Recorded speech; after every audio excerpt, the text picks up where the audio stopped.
Bom, gente, segundo semestre, o que nós vamos ver? Nós vamos começar vendo ondas e vamos terminar vendo a parte de ótica. O que nós vamos ver em onda? O que é uma onda? Quais são os fenômenos ondulatórios? Vamos estar vendo a parte de acústica, está estudando as ondas sonoras. O que é a onda sonora? Quais são as qualidades da onda sonora? Os fenômenos que acontecem com a onda sonora, por exemplo, o eco. O que é o eco? O que o eco só acontece numa determinada situação? Então, a gente vai estar vendo isso. E depois a gente vai começar a estar vendo, entrando em ótica. Ótica estuda onda luminosa. Então, a gente vai estudar a luz. O que é luz? Quais são os fenômenos que acontecem com a onda luminosa? Vamos estar vendo espelhos, a explicação do porquê que você, quando olha para um espelho, se vê lá dentro. O que está acontecendo para você estar se vendo dentro do espelho? Nós que temos problemas de visão, tanto de enxergar de longe, de enxergar de perto, o que coloca o óculos, ele resolve o problema. Então, a gente vai estar estudando as lentes e como essas lentes são utilizadas para a correção de anomalias da visão. O que eu chamo de anomalia de visão? Hipermetropia, miopia, presbiopia, todas as coisas a gente chama de anomalias de visão, tá? Pessoal que está aí, está ouvindo direitinho? Ou preciso gritar? Tá ótimo. Então, tá bom. Para começarmos a estudar onda, bom, onda é uma oscilação que se move. Para que eu possa explicar a onda para vocês, primeiro, eu vou explicar para vocês movimento harmônico simples, porque eu preciso de várias definições. Período, frequência, o que é uma oscilação, o que é uma amplitude de oscilação. Então, todas essas coisas que vai ser a base para eu estudar ondas, eu vou explicar aqui nessa parte do movimento harmônico simples. O MHS é a abreviação, tá? Movimento harmônico simples. Então, duas coisas que eu vou estudar aqui. O pêndulo simples e o sistema massa móvel. Eu vou estar utilizando esses dois elementos para estar explicando essas coisas que eu acabei de falar agora. Período, frequência, amplitude de oscilação, tá? E por quê? Mas quando vocês tiveram aula de energia, que vocês estariam revendo a parte de energia agora no segundo ano e lá no terceiro ano. Porque energia é o conceito mais importante da física. A física, na verdade, acho que 90% da física, ela se baseia no princípio de energia, tá? Então, a gente vai estar voltando para o conceito de energia agora, tanto em ondas quanto em ótica. A gente vai voltar ao conceito de energia. Eu falo assim, quando Deus estava lá com seu computador, né, programando a natureza, criando um algoritmo para a natureza funcionar, ele criou esse algoritmo, ondas, e a função de uma onda é fazer uma única coisa, transportar energia. Então, quando se pensa em onda, eu tenho que na hora pensar, falei em onda, eu estou falando de quê? Transporte de energia. No movimento harmônico simples, o que vem a ser movimento harmônico simples? Definição de um movimento. Isso eu falei com vocês lá no início do ano, do primeiro ano. Quando que um corpo está em movimento? Definição de um movimento. Movimento é quando um corpo muda de posição no decorrer do tempo, em relação ao referencial. Harmônico vem de harmonia. O que é harmonia? Algo que acontece de forma cadenciada, sempre do mesmo jeito. Simples é a mudança de posição que acontece de uma forma harmônica, da forma mais simples possível, que é o movimento de um pêndulo. O que é um pêndulo? Um peso preso através de um cabo, e o movimento de um pêndulo seria simplesmente esse movimento de vai e vem. Tá? Isso é um movimento harmônico simples. Simples, ele vai e vem, vai e vem. Né? E é isso que eu vou estar explicando para vocês hoje, o movimento harmônico simples de um pêndulo, tá?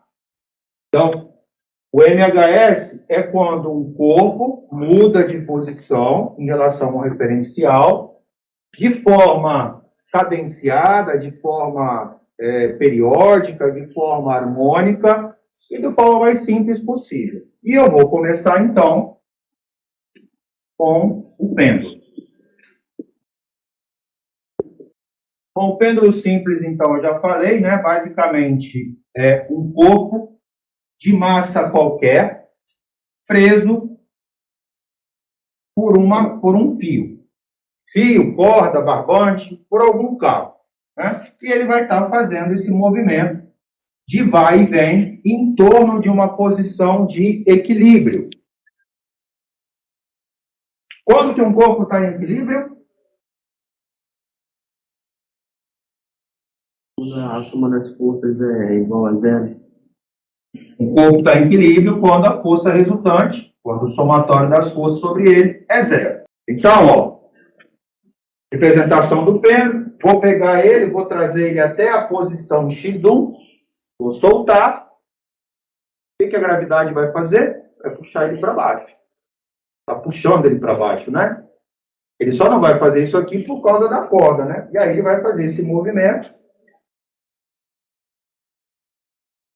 Se eu pensar que aqui é o chão, que aqui é o referencial, quando eu trago esse pêndulo para cá, o que ele tem nessa posição?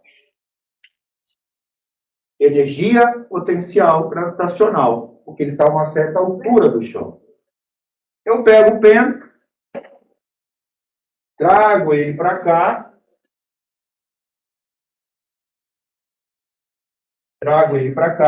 ele tem energia potencial gravitacional. Se eu solto, o que acontece com a energia potencial gravitacional? Hein? Pessoal do laboratório de informática. Vira energia cinética? Isso aí. Quem que é essa pessoa feliz? Eu quero ter essa felicidade. Quem que é? Quem falou? É a Beatriz. É a Beatriz? Sou eu, professor Beatriz. É que eu tô assistindo pelo celular da Natália.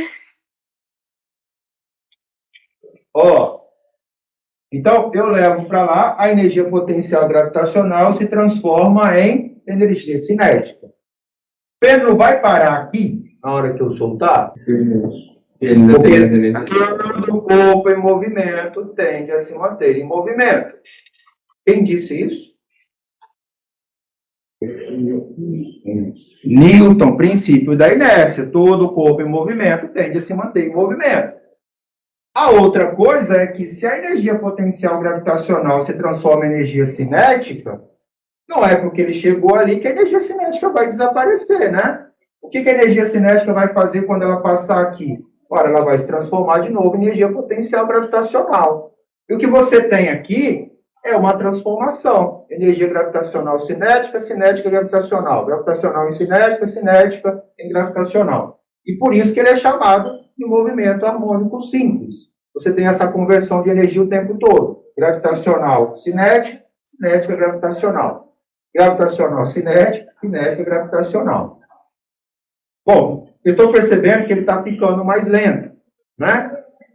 Por quê? Por causa do atrito. Só que, para efeitos de estudo, nós vamos desprezar o atrito. Nós vamos para uma situação hipotética perfeita, onde não existe nenhuma perda de energia. Então, pensando nessa situação hipotética, onde não há perda de energia, o meu pêndulo ele vai ficar oscilando aqui infinitamente, tá? E aí, gente, como que eu faço na prática a prática se aproximar da teoria? Observe que aqui eu fui lá e coloquei um ângulo. Eu coloquei um ângulo muito grande aqui, ó. No dia a dia, a gente não faz um pêndulo com essa inclinação toda. A gente trabalha com pêndulo com essa inclinação aqui, ó. Porque com essa inclinação aqui, a perda de energia vai ser mais lenta. Então, ele vai oscilar por um tempo maior. Ele vai oscilar por um tempo maior, por quê? Se eu coloco aqui, resistência do ar, para ele poder fazer todo esse trajeto aqui, ele está batendo em todas as moléculas de ar que está aqui. Então, a força de atrito do ar vai agir sobre ele no intervalo de tempo maior. Enquanto que aqui, como a distância é pequenininha, o atrito que age aqui ele é muito pequeno. Então, ele ficaria oscilando por um intervalo de tempo maior. Tá? Se não é o referencial, é o chão ou é a origem ali do... Isso, vamos lá. O que é o referencial? Como eu falei que o movimento harmônico simples é aquele movimento em que o corpo oscila em torno da posição de equilíbrio, a posição de equilíbrio é aqui. E por que a posição de equilíbrio é aqui? Vocês até já responderam, porque a força resultante aqui é zero. Quais são as forças que estão atuando aqui? O peso para baixo. E por que ele não está caindo? Por que a minha massa não está caindo aqui? Por causa do barbante exercendo uma tração para cima. E nesse caso, o peso para baixo e a tração para cima estão com o mesmo valor. Se eu calcular a força resultante, vai dar quanto? Vai dar zero. Então, a posição de referência é a posição em que a força resultante é zero. Então, é nesse ponto aqui. Não é nem porque aqui estaria no chão, entendeu? Mas é porque a força resultante nesse ponto aqui, ela é zero. Então, o referencial não é o chão, o referencial é o ponto de equilíbrio. Tá certo? A gente se baseia no ponto de equilíbrio. Então, é aqui embaixo, porque aqui eu tenho uma força resultante zero, não porque estaria próximo do chão. Tá? Lógico que a gente vai utilizar isso, né, para falar quanto de energia potencial gravitacional tem. Mas foi escolhido esse ponto aqui, não foi por conta disso, foi por conta da força resultante aqui ser zero. Beleza? Bom, então, esse é o movimento do pêndulo. E a primeira coisa que vocês precisam saber é o que eu acabei de falar. Quando eu pego o pêndulo e trago ele aqui, o que ele tem nessa posição aqui referente a x1?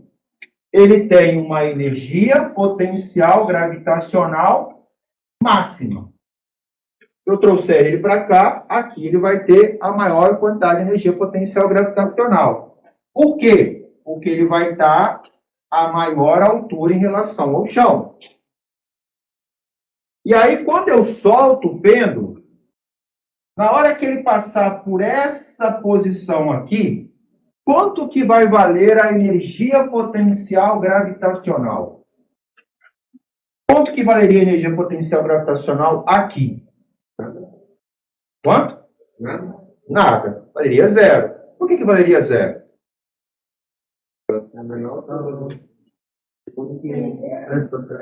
Porque se eu penso que o chão está aqui, aqui seria altura zero. Eu posso pensar de outra forma. A energia potencial gravitacional se transformou em energia cinética, né? Mas o mais certo é porque aqui está no chão, a altura é zero. Eu não sei se vocês lembram, mas energia potencial gravitacional se calcula fazendo mgh. Se eu pensar que lá embaixo a altura é zero, a energia potencial gravitacional vai ser zero também, né? Então, nessa posição, na posição O, não é nem zero, tá, gente? Eu esqueci de falar, isso aqui não é zero, é a posição O. A gente chama de posição O, não posição zero, tá? Então, na posição O, a energia potencial gravitacional é nula. Aí o pêndulo continua. O pêndulo continua e vai até x2. Eu não consegui fazer aqui direitinho. Espera aí.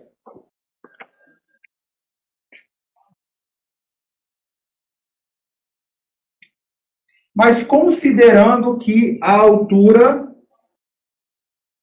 de x1 é igual à altura de x2, depois que o pêndulo passar e vier para cá, o que ele vai ter aqui? Ele volta a ter energia potencial gravitacional máxima. Agora vamos fazer sobre a outra energia envolvida. Qual que é a outra energia envolvida? A energia cinética. Nessa posição aqui,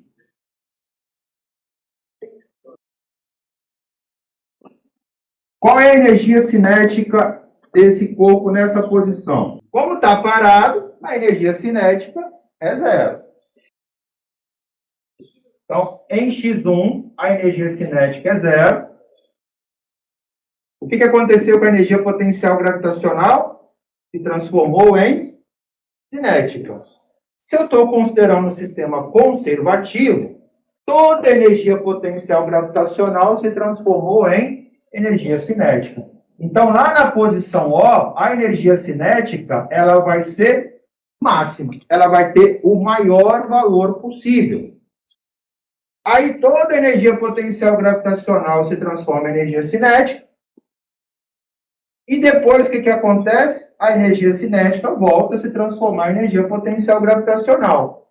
E se nessa posição a energia potencial gravitacional é máxima, significa que a energia cinética aqui voltou a zerar. Então, lá em x2, a energia cinética voltou a ser zero. Agora eu quero que vocês me respondam sobre a velocidade. O que eu posso falar sobre a velocidade em x1, no ponto O, e em x2? Velocidade. Em x1, o que eu estava fazendo com ele? Estava segurando. Tanto é que a energia cinética era zero. E a energia cinética é mv ao quadrado sobre 2. Ora, se ele está parado, se a energia cinética é zero, significa que ele está parado. Significa que a velocidade é zero. Se a energia cinética é máxima, significa que a velocidade é o quê? Máxima. Se a energia cinética volta a ser zero em x2, significa que a velocidade volta a ser zero. E para encerrar,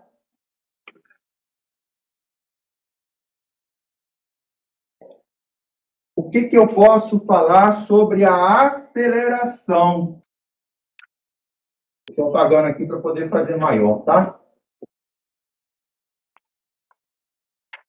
O que eu vou poder falar sobre a aceleração do pêndulo em x1, no ponto O e em x2? Olha o que acontece. Quando eu estou com o pêndulo aqui, em x1, aqui, eu tenho atuando sobre ele o peso, que é vertical para baixo, e a tração no cabo. Então, você tem o peso vertical para baixo e você tem a tração. O que acontece? O que vocês viram lá em leis de Newton, quando tinha mais de uma força atuando em um corpo?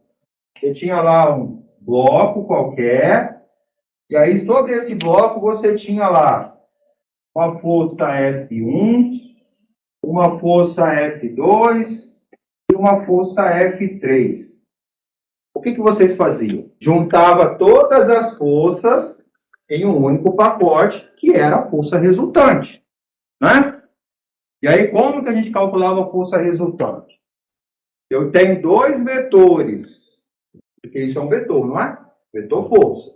Quando eu tenho dois vetores para o mesmo lado, o que eu faço? Somo os valores.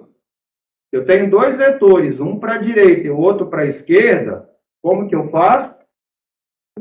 Subtrai. Quando eles são perpendiculares entre si, como que eu calculo o vetor resultante? Que o vetor resultante está aqui. O vetor resultante está aqui. Como é que eu calcularia o vetor resultante? Que figura geométrica está aparecendo isso aqui, gente? Um triângulo. Quem que é o de vermelho aqui? E como é que calcula a hipotenusa no triângulo retângulo? Usa a equação do tio Pitt. Quem é tio Pitt? Pitágoras, né? A gente usa o teorema de Pitágoras. Tio Pitt. A soma dos quadrados catetos é igual ao quadrado da hipotenusa, não é? Mas eu não tenho só essas três opções. Mesma direção, aqui é um ângulo de 0 graus entre eles. Não tem ângulo nenhum formado entre eles, 0 grau. Aqui você tem 180 graus. Né? Porque, ó, se você calcular a abertura aqui, ó, se você for calcular aqui esse ângulo, vai dar 180 graus. Então, você tem 0 graus, você tem 180 graus e você tem 90 graus. Só que nós temos quantos graus no total? 360. E cadê, então, os outros 357 graus? Porque para 0 graus eu somo, para 0 graus eu somo, para 180 eu subtraio, para 90 graus eu calculo o teorema de Pitágoras. E os outros 257 graus? Para os outros 257 graus, eu utilizo a lei dos cossenos. Porque se eles tiverem qualquer ângulo que seja diferente desses três, né, eu vou colocar aqui o vetor A e vou colocar aqui o vetor B. O vetor resultante, eu faço assim. Eu passo uma linha tracejada paralela a esse vetor. Tudo bem que não vai estar paralelo, mas vai estar lá. Faço uma linha tracejada paralela a esse vetor aqui. Tá bom. E para que eu faço isso? Para saber aonde está o vetor resultante. E quando eu faço esse paralelogramo, o que é um paralelogramo? É uma figura geométrica que tem os lados paralelos. Tá? Um quadrado é um paralelogramo. Um retângulo é um paralelogramo. Um losango é um paralelogramo. Tá? Então, eu faço isso aqui porque o vetor resultante ele vai estar aqui. Ó.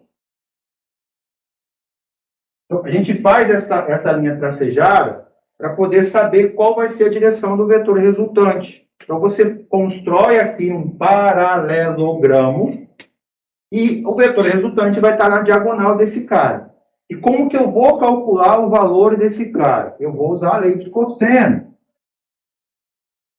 O vetor resultante ao quadrado é igual ao vetor A ao quadrado mais B ao quadrado mais 2AB cosseno de θ.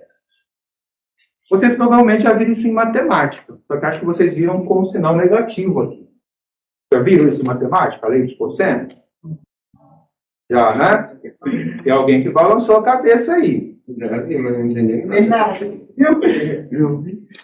Gente, não tem muito mistério, não. Olha só. Se eu cobrir isso aqui, ó, o que sobrou? Sobrou o teorema de Pitágoras, tá vendo? Então, na verdade, o teorema de Pitágoras, ele é um caso particular da lei dos cossenos. Que caso particular é esse? Quando o ângulo é de 90 graus. Porque cosseno de 90 é zero. Zero vezes qualquer número é zero. E a lei dos cossenos, o teorema de Pitágoras, é quando você tem aqui o ângulo de 90 graus. Ó. E aí, como o cosseno de 90 é zero, esse cara anulo, sobra isso aqui. Ó. Então, na verdade, Pitágoras, ele descobriu um caso particular de uma lei maior, que é a lei dos cossenos, que serve para qualquer ângulo.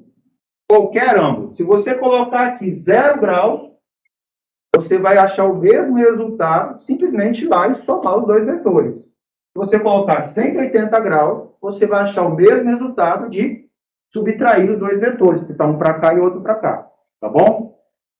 Então, a lei dos cossenos, só para vocês entenderem, o objetivo, olha aqui, ó. Se eu pensar, eu vou pensar aqui embaixo, ó. Esquece isso. Só para vocês terem um pouco de noção sobre o teorema, sobre a lei dos cossenos. Formou um triângulo. Esse ângulo que estava aqui, se eu for fazer a relação de ângulos ali, ele vai estar aqui, ó. Esse ângulo aqui, se aqui for 30 graus, por exemplo, aqui vai ser 30 graus também, tá? Se aqui for 55 graus, aqui também vai ser. O que é a lei dos cossenos? A lei dos cossenos é para você calcular o cateto que tiver oposto ao ângulo. Igual o teorema de Pitágoras, você usa Pitágoras para calcular ou a hipotenusa, ou esse cateto aqui, ou esse aqui. A lei dos cossenos nada mais é do que Eu falo para você que esse cara aqui vale 8 centímetros.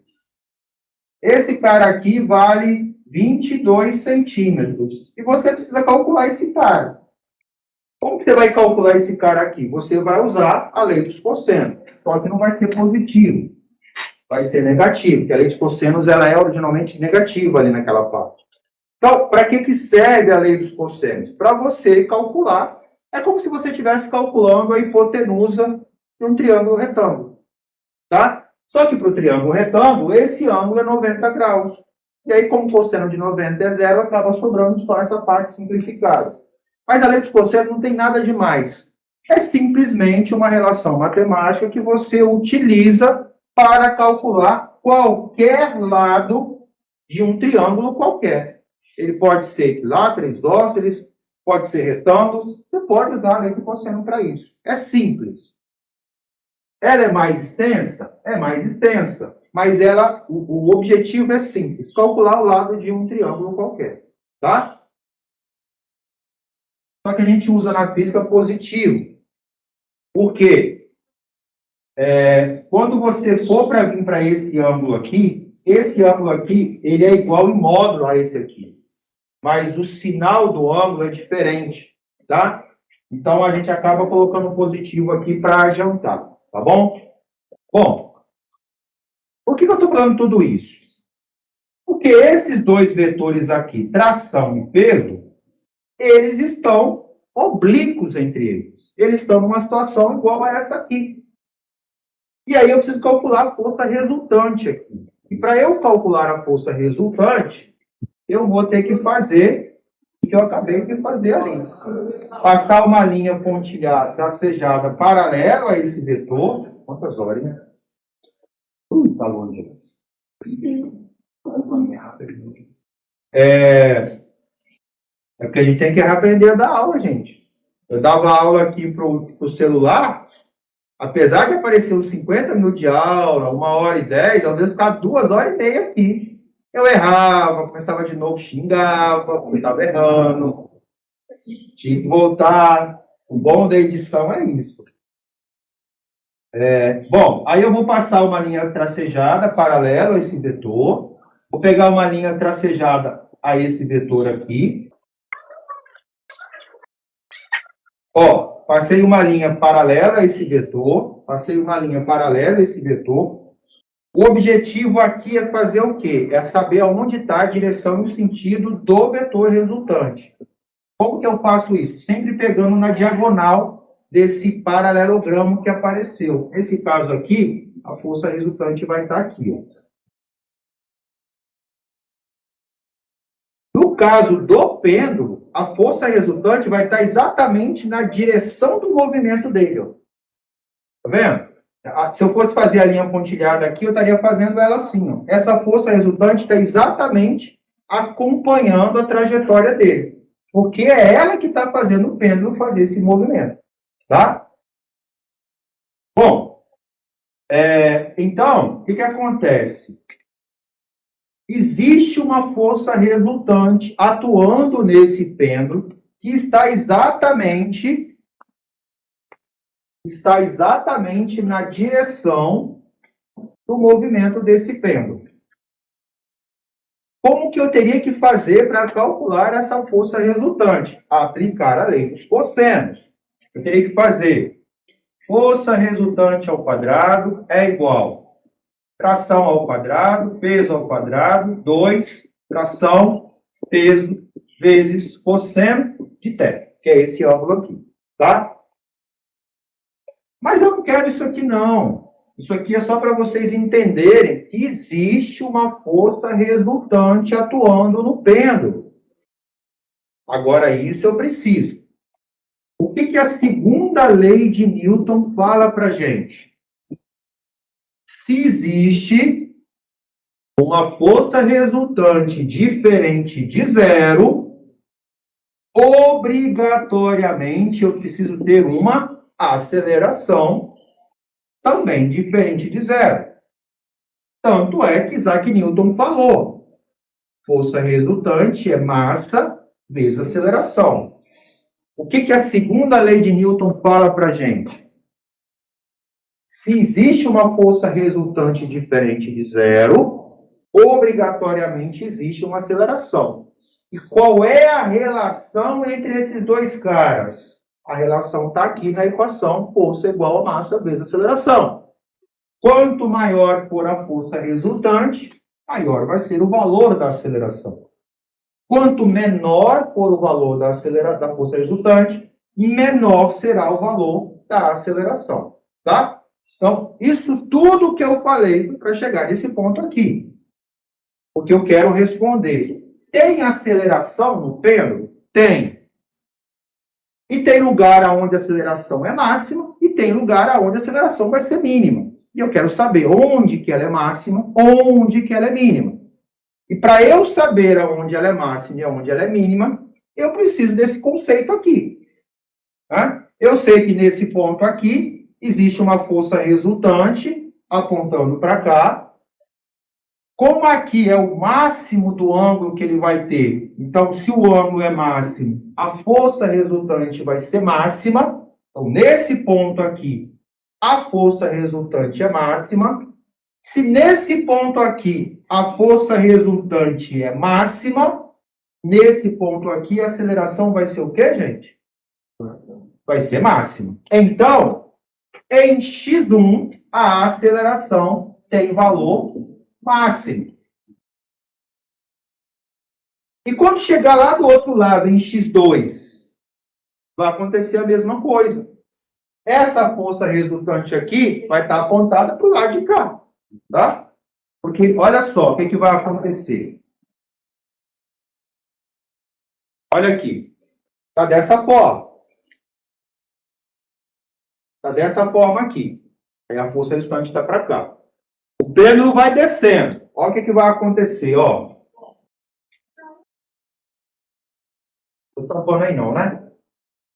Não? Não.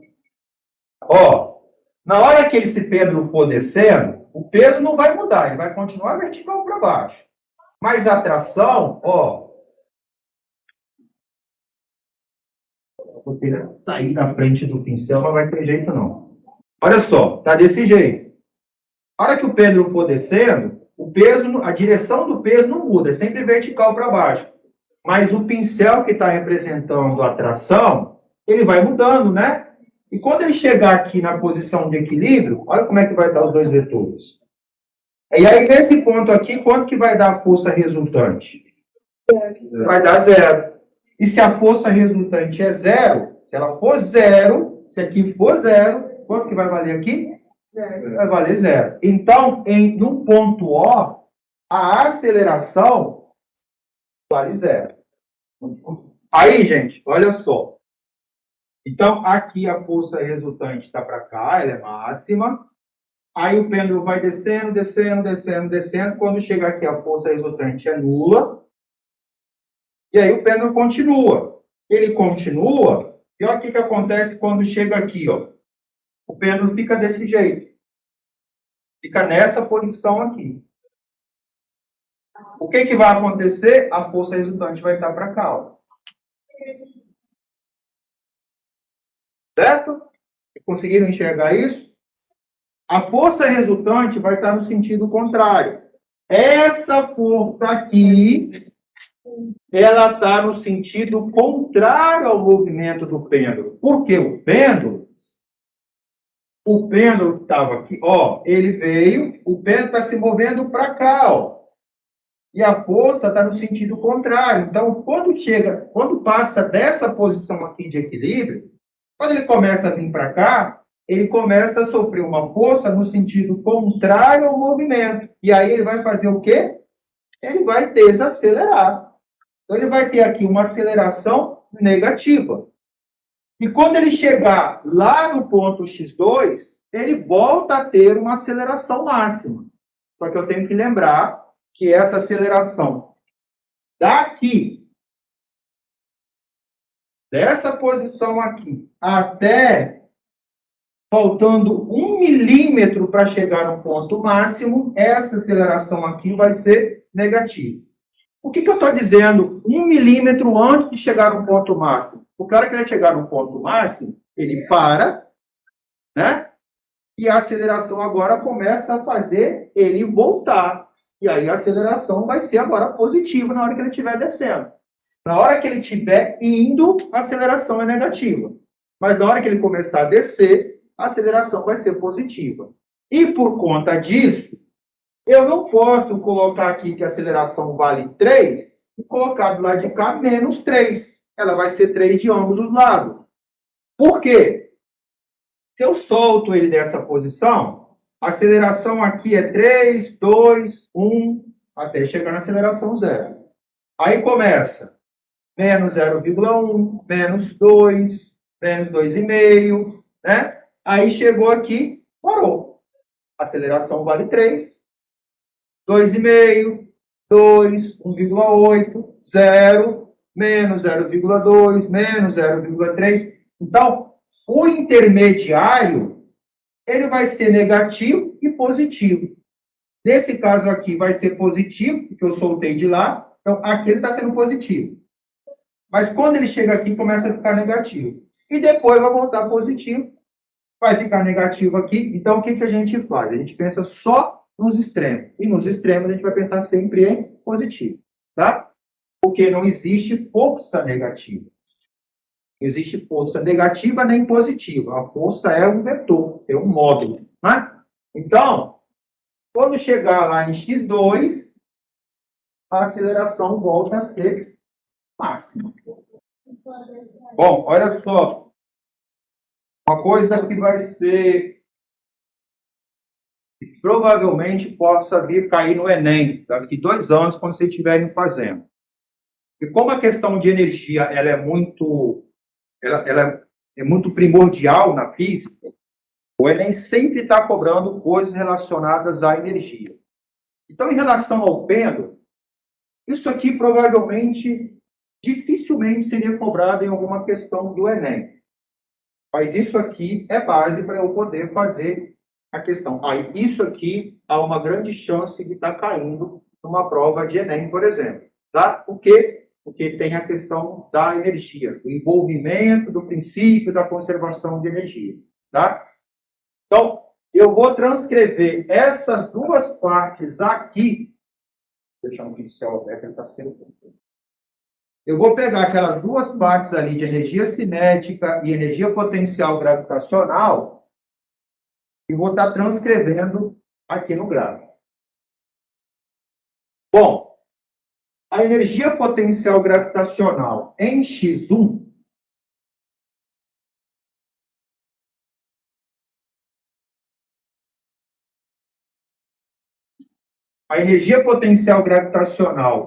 em x1 ela tem um valor máximo.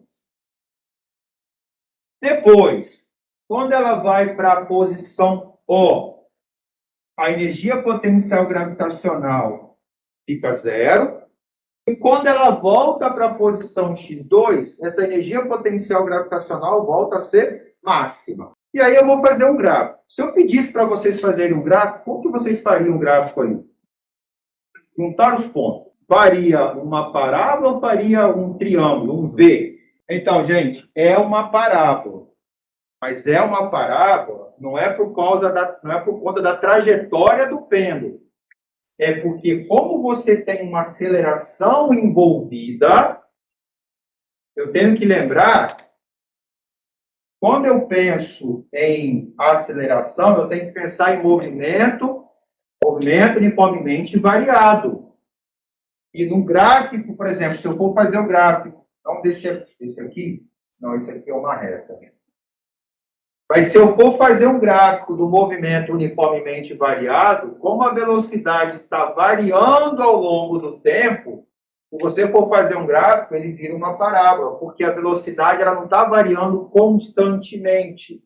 Ela está variando em valores diferentes. Então, o pêndulo, a parábola que eu vou fazer aqui, não é porque eu estou seguindo a trajetória do pêndulo, é por conta do movimento, seu movimento, ele não é nem uniformemente variável. Eu falei errado, a aceleração ela vai mudando.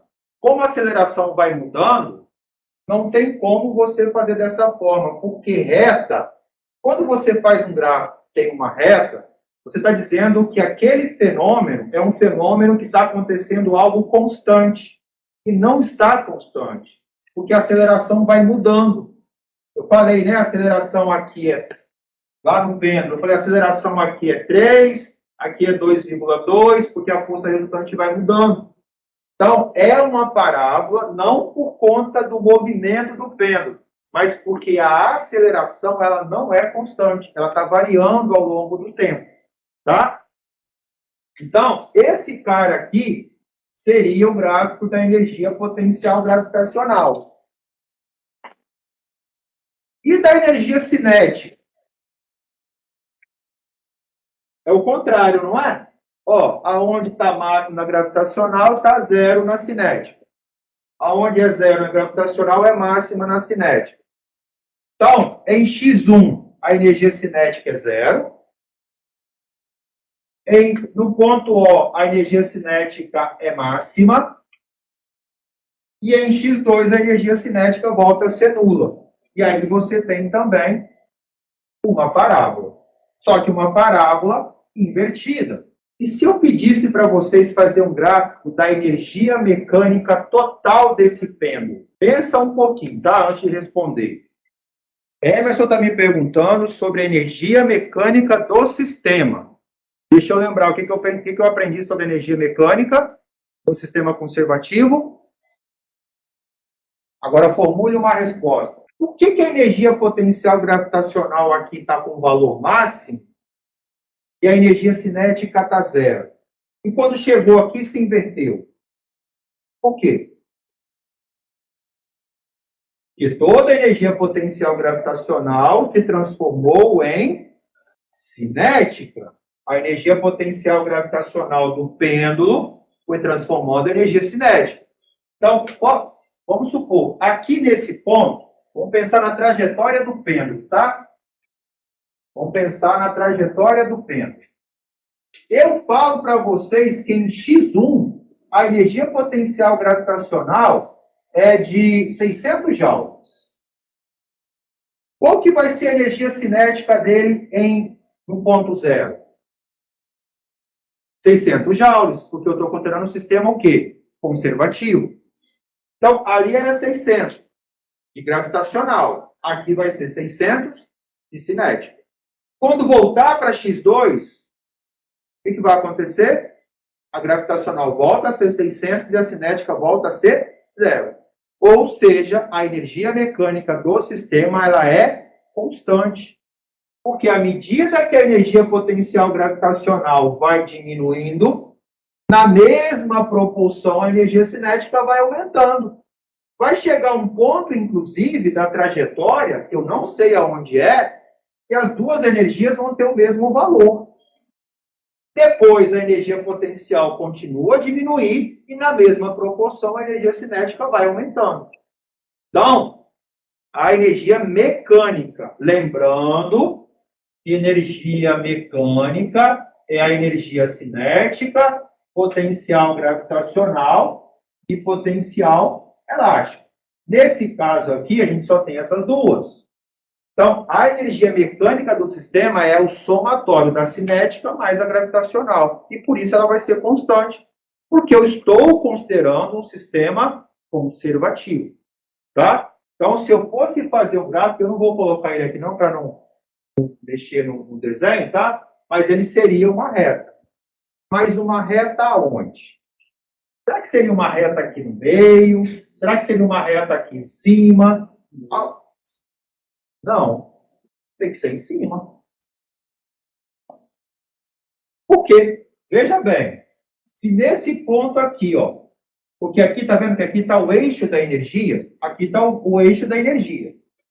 Se eu estou dizendo que a energia potencial gravitacional em x1 é 600, eu estou dizendo, então, que esse ponto aqui é 600.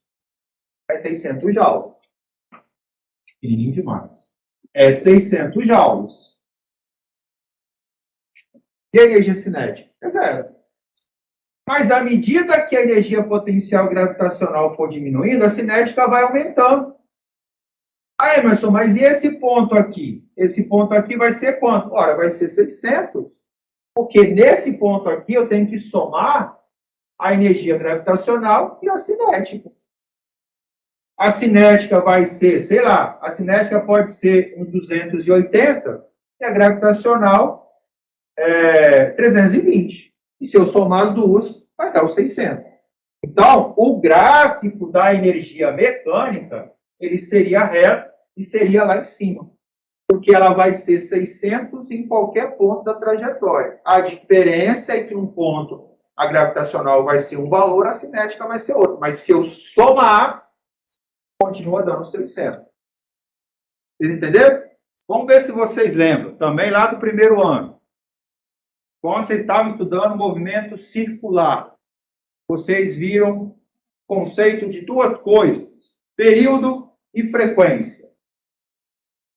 Vocês lembram o que o período faz e o que a frequência faz?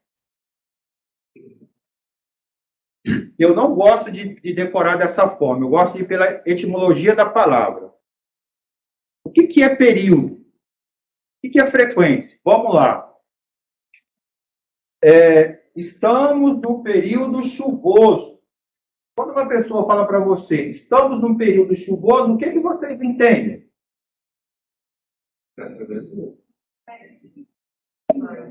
Época está associada a tempo. Então, eu estou num intervalo de tempo em que algo está se repetindo sempre. Nesse caso, o ato de chover. Né?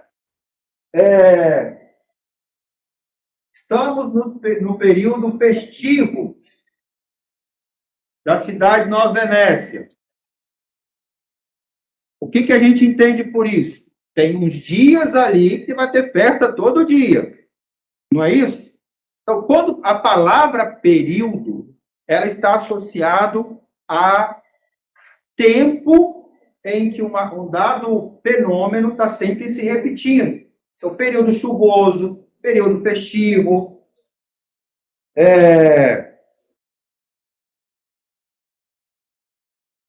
período de rotação da Terra, o período de translação da Terra, período de rotação, 24 horas. Por que a gente fala que o período de rotação da Terra é 24 horas? Porque é fato que a Terra gira em torno do próprio eixo. E é fato que ela sempre gasta 24 horas para fazer isso. Está sempre se repetindo. A cada 24 horas, ela dá uma volta completa em torno dela. Né? Na verdade, é um pouquinho menos, né? Mas a gente coloca ali próximo de 24 horas. Por que a gente fala que um ano tem 365 dias, em média? Porque a Terra gasta 365 dias para dar uma volta completa em torno da Terra. Mentira, ela gasta 365 dias e 4 horas. Por isso que a cada 4 anos você tem o ano bissexto. Ao invés do fevereiro ter 28, ele tem 29. É 6 horas, desculpa. 6. Por que a cada 4 anos o fevereiro tem 29 dias? Porque, na verdade, a Terra gasta 365 dias, obrigado, e 6 horas para dar uma volta completa. E aí, o que o pessoal fez? Vamos fazer aqui uma gambiarra. Vamos colocar só os 365 e vamos deixar somar 6 mais 6 mais 6 mais 6, aí deu 24 horas, a gente coloca um dia a mais no ano, e aí fica tudo certo. Tá? Por que a gente chama de período? Porque é o tempo para fazer uma coisa que sempre se repete. Então, a palavra período se refere ao tempo que é gasto para se repetir um certo fenômeno, uma certa ação. No caso do pêndulo, o que está se repetindo? Esse movimento de vai e vem, vai e vem. Esse movimento de vai e vem tem nome, nós chamamos de oscilação, tá? Então, isso aqui, ó, é uma oscilação. O tempo que o pêndulo gasta para fazer uma oscilação é o que nós chamamos de período. Período, tempo gasto para que o pêndulo execute uma oscilação completa. Oscilar. Fazer o movimento de vai e vem em torno de uma posição central. Tá? Então, período, tempo gasto, vamos escrever aqui, que foi observado. Então, é o tempo que o pêndulo gasta para fazer uma oscilação.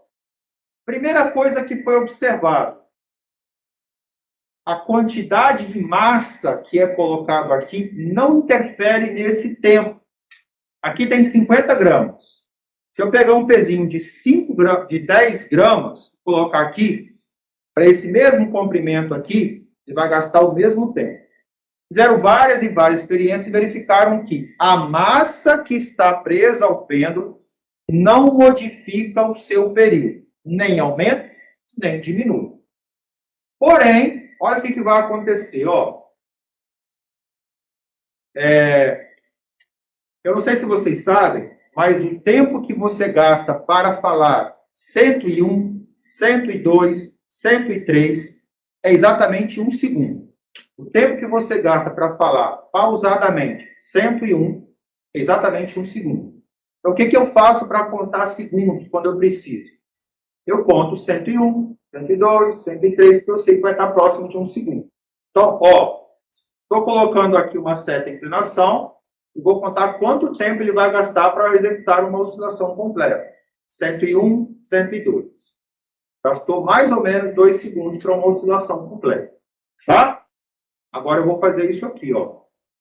Observe que eu estou mantendo a inclinação do meu barbante. Eu não estou modificando, mas eu aumentei o comprimento. 101, 102, 103. O que eu fiz? Eu aumentei o tempo gasto para uma oscilação completa. Então, quando eu tenho um comprimento pequeno, 101, 102. Se eu aumento o comprimento, 101, 102, 103. Vai dar mais ou menos ali uns 2,9 segundos, 2,8 segundos.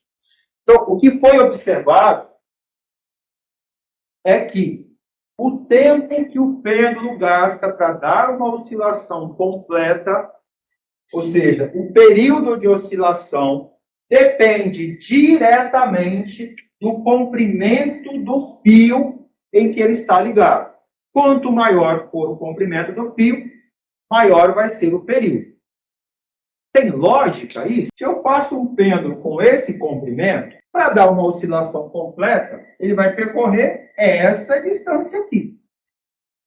Se eu aumento o comprimento desse fio, mantendo, obviamente, a inclinação, para ele executar uma oscilação completa, o que o pêndulo vai ter que fazer? Percorrer uma distância maior. E é exatamente por isso que ele gasta mais tempo. Porque ele não está mais rápido. Tá? Ele continua com a mesma velocidade, com a mesma aceleração que ele teve aqui, ele vai ter aqui. Porque a inclinação é a mesma. Então, o que foi observado que quando você mexe no comprimento do cabo do pêndulo, esse período vai ser alterado. Para mais, se eu aumentar o comprimento, e para menos, se eu reduzir o comprimento. Tá? Então, foi verificado que o período depende do comprimento.